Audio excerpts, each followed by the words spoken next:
Alright. We finally made a good one, huh? No spoilers. So Fantastic Four First Steps. Finally, this is the Fantastic Four movie I've been looking for my whole life. And the most important thing to get right about a Fantastic Four story or a movie is the team dynamic, the family dynamic. And they nailed it in this one. Each character is cast well, the chemistry is off the charts, and they nailed the characterization of each character. From Pedro Pascal to Vanessa Kirby to Joseph Quinn to Cousin from The Bear. This is pitch perfect casting right here, ladies and gentlemen. And I like that we finally have a Fantastic Four movie that acknowledges and understands that their powers aren't what makes their characters who they are. They are merely an extension of their personalities. And this movie nails that. The movie gets that. And this movie showcases that flawlessly. It's crazy that it took us this many times to get it right. And they also nailed the Thing and Johnny Stormbender. I love that. It's been something that they haven't been able to pull off really well in previous movies, and they got it right in this one, and I love it. They got the family and their interaction with each other down to a science. It's really nice to watch, and it's really nice to see the family in action together. And not only do they work well as a family, but each character has their own like mini moments and arcs that they go on, and it pays off really nicely in the end. Also, that Michael Giacchino score, Giacchino, I always forget how to pronounce his name, but Michael Giacchino score is simply just out of this world. It is incredible. I loved every second of it.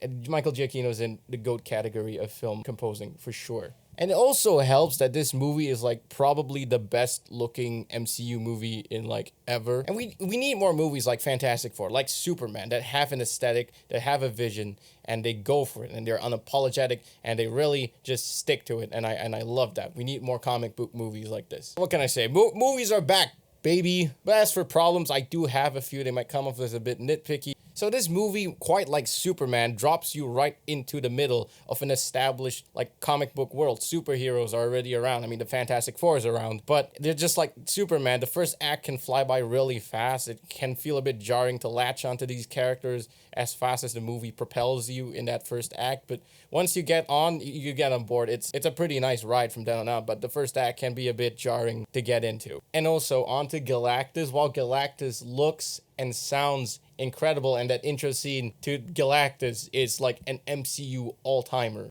I gotta be honest, it just felt a little bit underwhelming. And I hate that I had to say that, but yeah, I just felt it was a little underwhelming. Maybe a bit underutilized, undercooked. I don't know. But yeah, it's just kind of there. And the Silver Surfer, Shala Ball, she's also really good in the scenes that she's in, but once again, she's just kind of there. Galactus had great moments. She had some great moments, but none of them really stood out to me outside of that initial introduction to both of the characters. And then after that, it's just like, okay.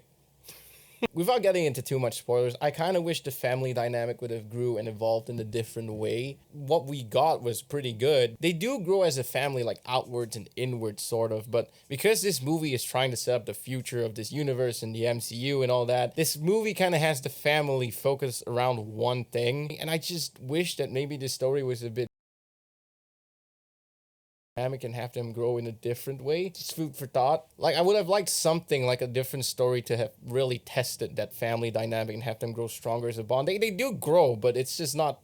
It's just obvious that they're setting up the future. And I'm sorry, but just Paul Walter Hauser as the Mole Man, I did not like at all. Like, the Mole Man in general in the movie, I just didn't like it. Just felt like he was inserted into the movie awkwardly. I'm pretty sure he had more to do in the first act, and the first act felt like they chopped out a lot from that first act, and the Mole Man was definitely part of that. But I don't know, he just didn't work for me. He just stood out like a sore thumb. But look, all those things aren't enough to make me hate this movie. They're not massive negatives in my opinion. They're just little things that irked me. But in the grand scheme of things, this movie is still pretty fantastic.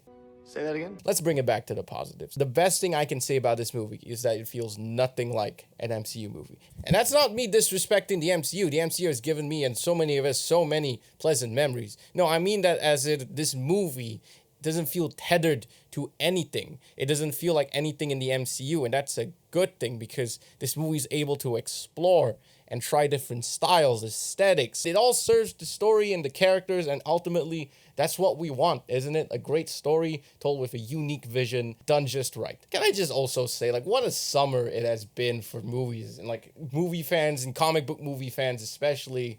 We have never been more back, baby. Superman and now this. Oh, what a time to be alive. So the Fantastic Four First Steps, on top of the pitch perfect casting, the gorgeous visuals and aesthetic and the brilliant score from Michael Giacchino is a message about the importance of family that is so profound it'll make Dominic Toretto shed a tear. This movie's awesome, man. It's A tier for me. Nice. Anyway, thanks for watching. I'll see you next time.